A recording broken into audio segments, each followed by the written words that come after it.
I run at 4 a.m. because I know my opponent is sleeping. It gives me an edge. किसके words हैं? The world renowned boxer Mike Tyson.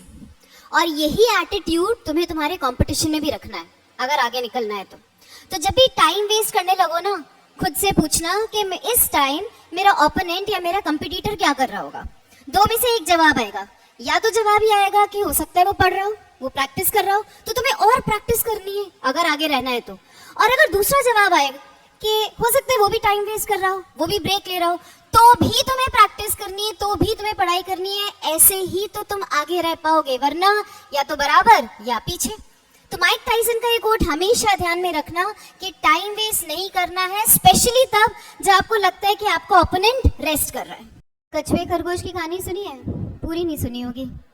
खरगोश और कछुआ race लगाते हैं, खरगोश ओवर कॉन्फिडेंस में सो जाता है, कछुआ जीत जाता है। Slow and steady wins the race. अब सुनो पार्ट 2। खरगोश का दिमाग हो जाता है खराब, वो कहता है कछुए दोबारा रेस लगाते हैं। अब खरगोश अपनी गलती को ध्यान में रखता है, दौड़ता है और जीत जाता है। गलतियां ध्यान में रखो, दोहराओ मत। पार्ट 3। अब दोनों थोड़े थोड़े क्या हो जाते हैं, मोटिवेट हो जाते हैं। कछुआ कहते हैं चल एक बार और खरगोश से एक बार और रेस लगाते हैं, लेकिन रास्ता बदल देते हैं। अब खरगोश शुरू करता है, लेकिन थोड़ी देर बाद रुकना पड़ता है। क्यों? बीच रास्ते में नदी आ जाती है। कछुआ धीरे धीरे आता है, नदी क्रॉस करता है, जीत जाता है। अपनी स्ट्रेंथ्स के अकॉर्डिंगली अपनी स्ट्रेटेजी बनाओ।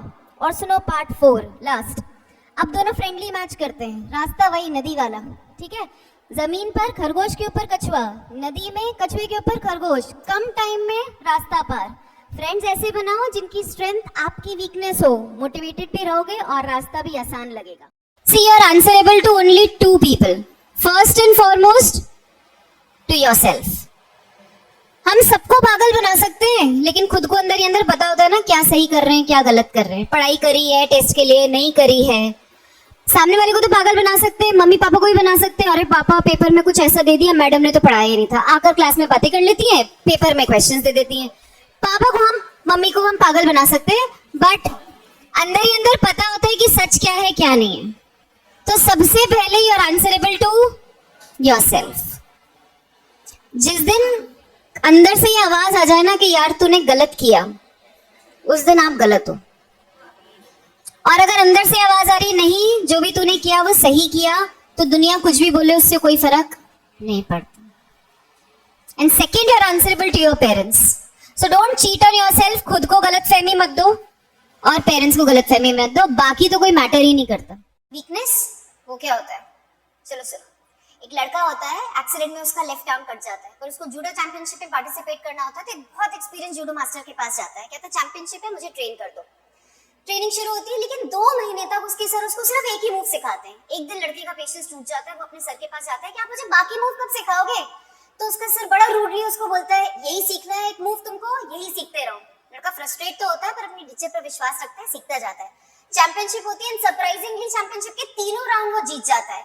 बहुत सरप्राइज होकर अपने सर के पास जाता है, कहता है सर ऐसे कैसे हुआ कि मैं सिर्फ एक मूव की वजह से जीत गया? तो उसके सर स्माइल करते हैं और कहते हैं देखो, एक तो तुमने इस मूव की मास्टरी हासिल कर ली थी, दूसरा अगर तुम्हें इस मूव में हराना होता तो तुम्हारा ओपोनेंट को तुम्हारा लेफ्ट आर्म पकड़ना होता, वो कभी होता नहीं, तुम कभी हारते नहीं। तो हमें लगता है हमारी कमी बहुत बड़ी, हम सिचुएशन को, लोगों को और बहुत बार खुद को उसके लिए ब्लेम करते हैं, लेकिन अगर हम ठान लेना तो उसी कमी को हम अपनी सबसे बड़ी स्ट्रेंथ बना सकते हैं।